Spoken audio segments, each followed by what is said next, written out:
Hello, my dear friends. How are you doing? Hope you are having an amazing day and not having to deal with drama. Ready for new stories I have for you today? Let's go to the first one. And don't forget to listen to the end of the story, guys, to hear my insights. Enjoy the stories, and don't forget to like and subscribe. And of course, don't forget to leave a comment. I'm the younger of two sisters. My older sister, Emma, and I had very different childhoods despite growing up in the same household. From the time we were kids, Emma has always been jealous of me. I'm not saying that to sound conceited. It's just the reality I've lived with my whole life. I was the pretty one, the popular one, and the straight-A student. But what people don't see is how hard I worked for everything I've achieved. I wasn't just born successful. I spent countless nights studying, worked part-time jobs through college, and built my career from the ground up. Meanwhile, Emma struggled, academically, socially, and emotionally. My parents always felt sorry for her and went out of their way to coddle her, telling me I was fortunate for what I had. They said I should be more understanding of Emma because life was harder for her. I tried to be supportive, but it always felt like nothing I did was ever enough. Emma's jealousy only grew worse as we got older. Things hit a new level when I met my husband, Ryan. Ryan is everything every girl would dream of. He's handsome, successful, and loves me unconditionally. When we started dating, Emma's jealousy became palpable. She'd make snide comments about how I got lucky finding someone like him, or he'd probably leave me once he realized I wasn't as perfect as I seemed. Ryan, being the kind and patient person he is, always brushed it off and told me not to let her get to me. But her bitterness was hard to ignore. Yes, I was lucky to have met him, but I also worked hard to deserve such a man and keep it next to me. Despite all this, I've tried to maintain a relationship with Emma. I've invited her to every family gathering, celebrated her accomplishments, however rare they may be, and included her in my life. I thought things were getting better, but I was wrong. Fast forward to now. After years of hard work, I was recently promoted to CEO of the company I've worked at for a decade. It's a huge accomplishment, and I wanted to celebrate it with the people I love.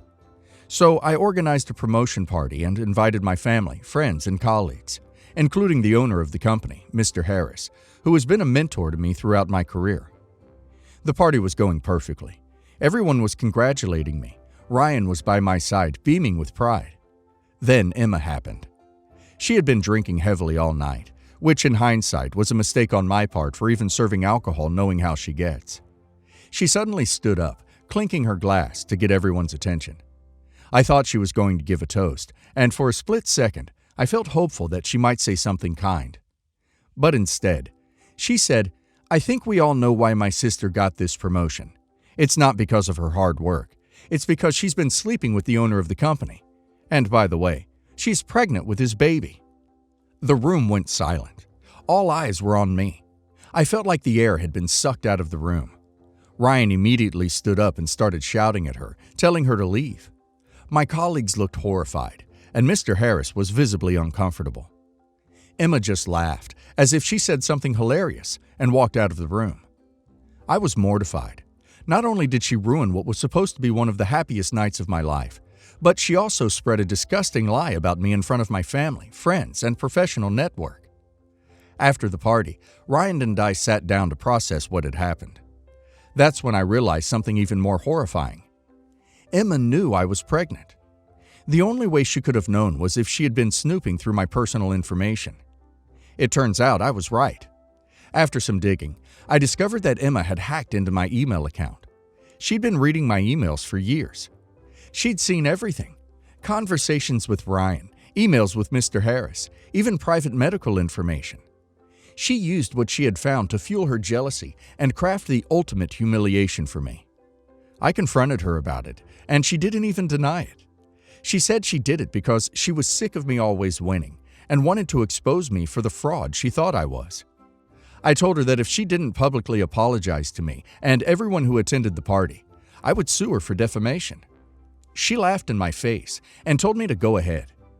Now my parents are involved, and they're furious at me. They're saying that I'm being cruel and vindictive, that I should understand how hard life has been for Emma and let it go. They even threaten to disown me if I go through with the lawsuit. They're acting like Emma is the victim here, as if her actions are justified because she's always been in my shadow. But I'm done enabling her. I've worked too hard to build my career and my reputation to let her destroy it out of spite. What she did was malicious, premeditated, and unforgivable. I'm standing my ground, even if it means losing my parents in the process. Ryan is fully supportive of whatever decision I make, but I'm torn. In hindsight, I can see how Emma's jealousy was brewing for years. There were so many red flags I ignored. For example, she would often downplay my success by saying things like, "Well, she's always been the golden child," or, "Of course things worked out for her. She has all the luck." Whenever something good happened to me, Emma would find a way to make it about herself. She'd either sulk, saying she'd never have the same opportunities, or accuse me of showing off. But hacking into my emails and publicly humiliating me crossed every line imaginable. Ryan, bless his heart, has been very supportive through all of this. He keeps reminding me that I didn't do anything wrong and that I have every right to defend myself. He's been encouraging me to move forward with the lawsuit, not out of revenge, but to set a boundary and show Emma that her actions have consequences.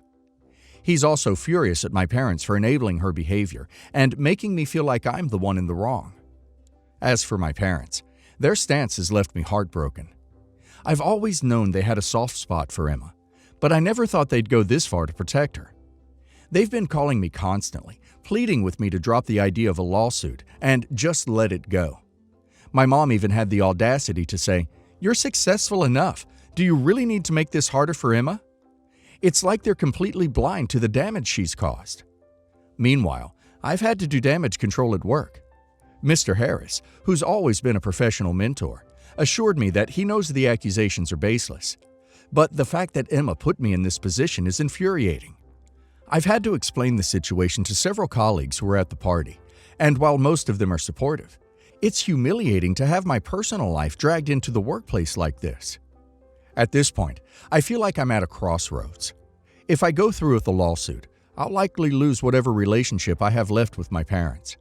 But if I don't, I'll be sending a message to Emma that she can walk all over me without facing any consequences.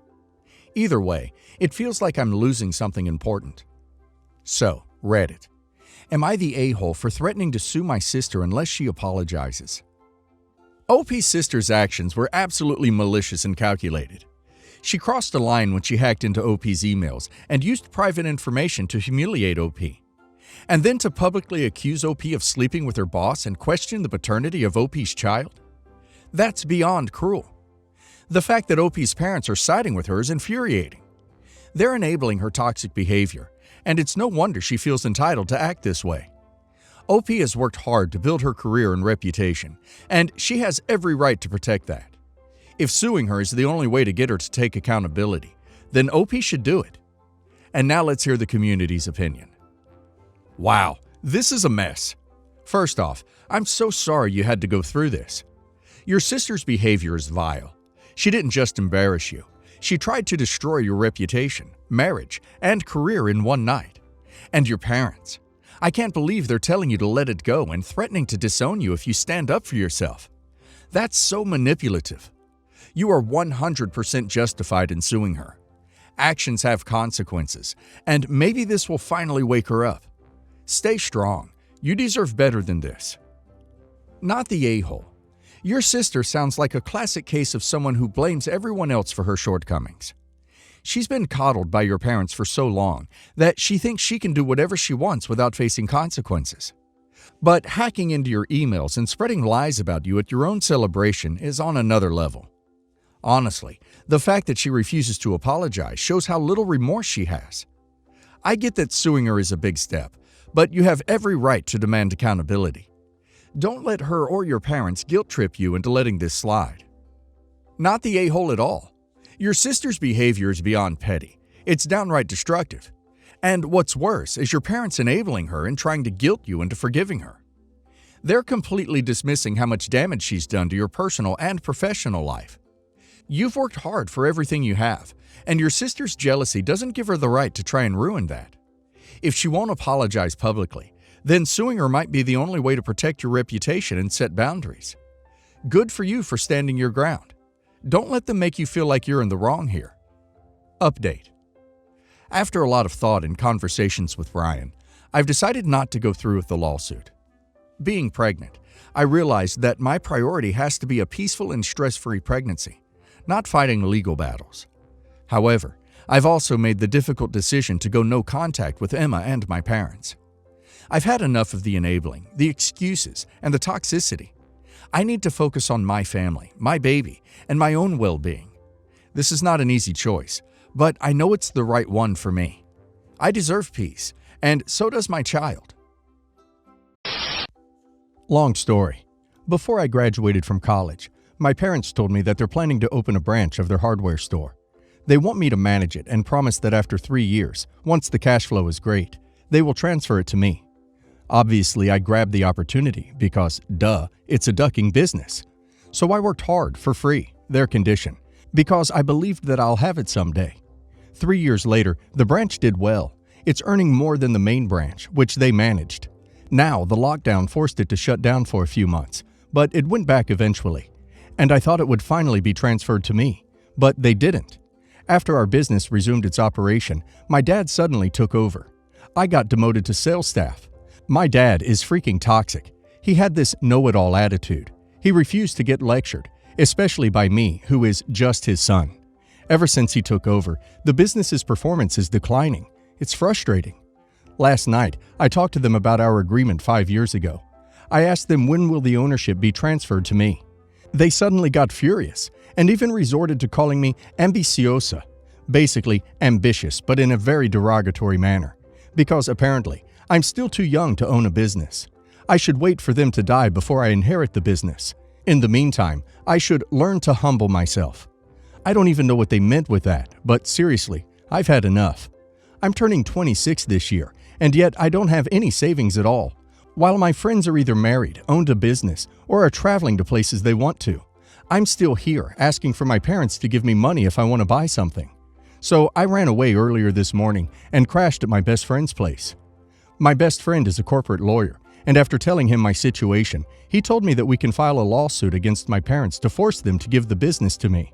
After all, oral agreement is still a contract, and it is still valid, 6 years validity. I also have evidence to prove it. Facebook chat from 5 years ago and multiple witnesses.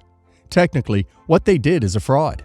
On top of that, I'm also considered a slave, since I didn't earn anything from it. I wasn't even registered as an employee, so they don't pay my tax and the mandated health insurance and social security system. Aside from forcing them to give the business to me, I can also receive more compensation for the years I lost. This sounds appealing, but his mom protested against the idea, saying this is absurd and a form of blackmailing. And if you think about it, it does sound like blackmailing. Hey, Dad, you give the business to me, or you'll face a lawsuit that you cannot win and probably force your business to close. Yes, that sounds like blackmailing. Now I'm conflicted. I want to get what I deserve, but I don't want to be an a-hole. Would I be the a-hole? Geez, not the a-hole. And I'm sorry that you're almost 26 and still think of staying somewhere else as running away. They sure have done a number on you. They used you for free labor to grow their business and forced you to be unable to grow up and be an adult and start your own life. Suing someone for fraud really doesn't count as blackmail. Not the a-hole. File the lawsuit. Your parents are completely toxic and treated you horribly. Would you have even asked if it wasn't a relative? There's no reason why they should get a pass. Not the a-hole. Your friend's mother is speaking as a parent and not as a legal counsel. You completed your part of the contract in good faith. If this proposal forces your parents to complete their part without taking it to court, it's much better for all parties. Your father lied to you. You have every right to compensation for your hard work. Again, not the a-hole. I, 33 male, have 2 half-sisters through my late father, Michelle, 24 female, and Amy, 23 female. Michelle and Amy have different mothers, but both of their moms are also sisters. Apparently, my dad cheated on my stepmom Michelle's mom while she was pregnant, and that's how Amy came about. Amy's mom didn't believe in termination, but couldn't bring herself to part with her daughter, so she chose to keep Amy and find a loving stepdad for her. Michelle was still a toddler when my stepmom and dad died in a car accident, and because her maternal grandparents had their hands full with helping take care of Amy, my grandparents opted to take her in, and Michelle would visit her mom's side of the family. When my dad died, my aunt was put in charge of his finances, and after the funeral expenses, she put the rest of the savings and life insurance policy into savings account and investments for Michelle and I.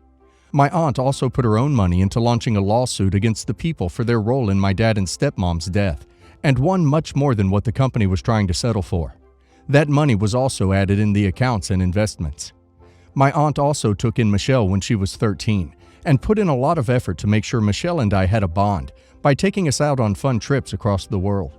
By the time Michelle and I were able to go to college, there was plenty of money and assets for us to not have to worry about money. By the time Michelle and I earned our respective bachelors, we had decided to split the remaining funds evenly and were about to do so when we were both hit with a lawsuit from Amy, and that's how we found out about the secret. After DNA tests proved that Amy was our half-sister, Michelle tried to calmly talk to her, but Amy wasn't interested because she felt we were going to try and cheat her out of what she was entitled to. Amy intended to get the entirety of the remaining funds, plus have us pay her a certain amount, but she ended up only getting 70% of the fund. This case went on for a year, and Amy was really nasty about it, but when the dust settled, she had the audacity to try and form a sibling relationship. Michelle still loved Amy and forgave her, and obviously my grandparents wanted to get to know their long-lost grandchild. But for me, Michelle was my only sister, through my dad, and I just tolerated Amy at events.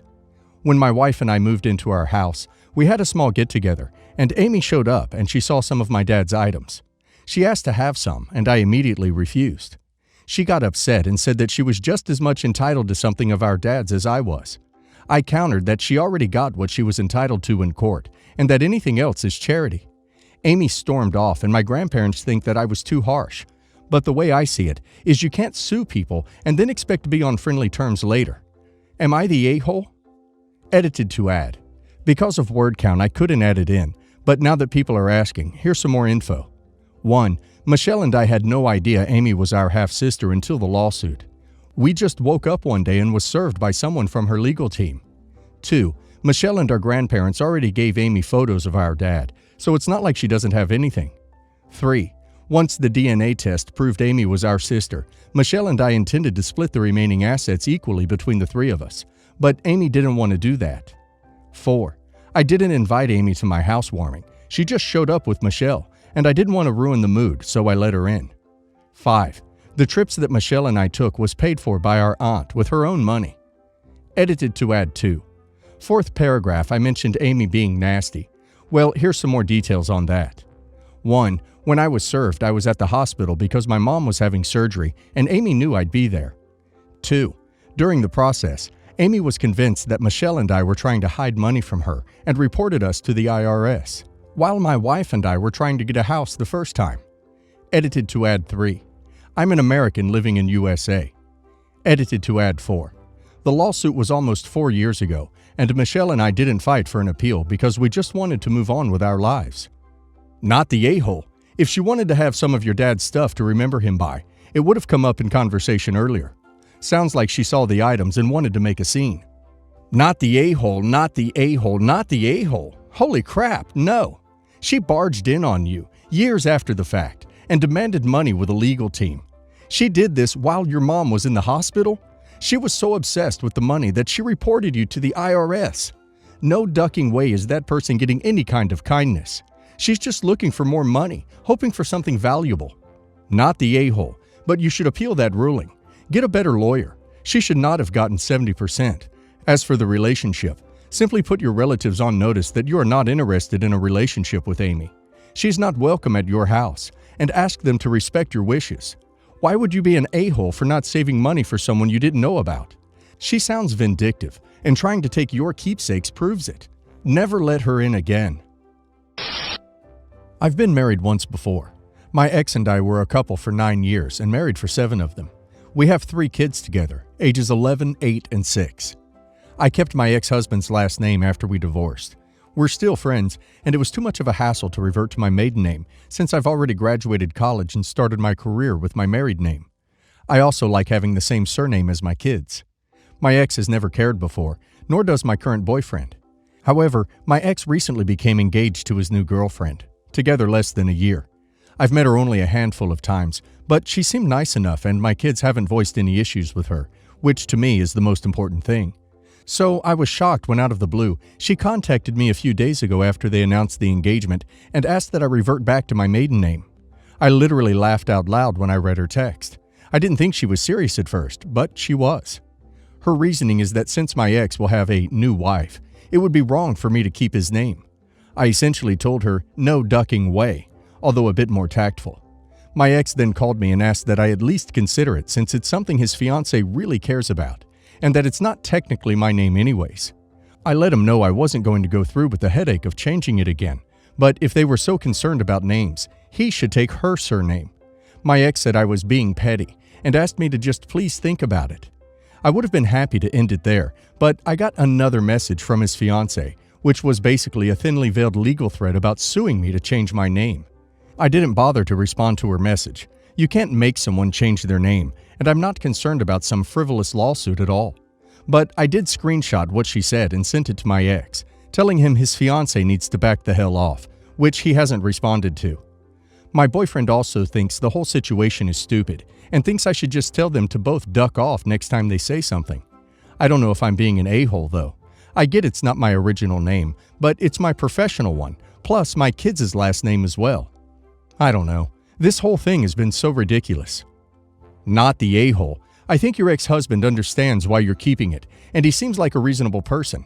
He's just struggling to come to terms with his fiancé's obsessive compulsion to your surname. I think the best thing to do here would be just to blow off the fiancé and ignore her, since her lawsuit won't go anywhere regardless. The threat of legal action made me laugh as well. You're opening yourself up to potentially have issues traveling with your children, especially if you ever plan to go abroad if you have a different last name than them. Plus all the possible ramifications, annoyances for you professionally. As someone who did change their last name back after divorce, you are so right. It's a huge headache. You'll have to go back to court and get a certified copy of your divorce decree with the county seal on it if you don't already have that, which costs money. Social Security requires that you restore your name. I understand your ex wants to keep the peace, but your last name has nothing to do with their relationship or marriage. If I were you, I'd also keep an eye out for how she treats your children after the marriage. Some people seem to change or show their true colors after the I do, and this crazy behavior is a red flag. Not the a-hole. Not the a-hole. Stop engaging with people who don't listen to you. You said no, and you gave a number of very good reasons for your decision. The subject is closed. I wouldn't go out of my way to be rude to someone I was going to have to deal with for the next decade. So skip the duck you, and just ignore any future texts on this subject from her. In fact, why not block her entirely? I frequently get asked by people with college-aged kids to talk to them about going to law school. I know that the parents assume I will try to talk their kid into going to law school. However, no one ever phrases it that way or specifically asks me to talk them into going. I typically happily agree to chat with their precocious undergraduate. I never tell the parents what I'm going to say to their kids. Then I tell those kids the truth. Being a lawyer is frequently a crap show and not at all what TV or movies make it appear. Law school is difficult and expensive. Many lawyers start practicing in their mid to late 20s with over $200,000 in student loans. The job itself is often both stressful and boring, which is a weird emotional place to be in. Depending on the nature of the practice, you're probably going to be dealing with tight deadlines with real consequences constantly. Certain kinds of practices, family law being the low-hanging fruit here, usually generate a lot of stress and negative emotions. There are lawyers out there making over $175K per year right out of school. Those people are usually working 90-plus hour work weeks. It's a grind. Oh, and law firms are typically a pyramid scheme, holding out equity partnership as the carrot and reward for a decade or so of trench labor. A very small percentage of attorneys make it to that lofty perch. The median attorney salary in the USA is around $45K per year. Try to pay off $200K in loans on that kind of pay. I spoke to an acquaintance's college senior kid earlier this week for about a half hour and laid all of this out. The parent then called me up to yell at me for ruining their plans for their daughter's future. I told them that I agreed to talk to their kid about being a lawyer and that I never said I would try to paint a rosy picture. I even pointed out that they didn't ask me to sell the idea. They just asked if I would talk about it. The daughter is still planning on taking the LSAT, along with the GRE and maybe the MCAT.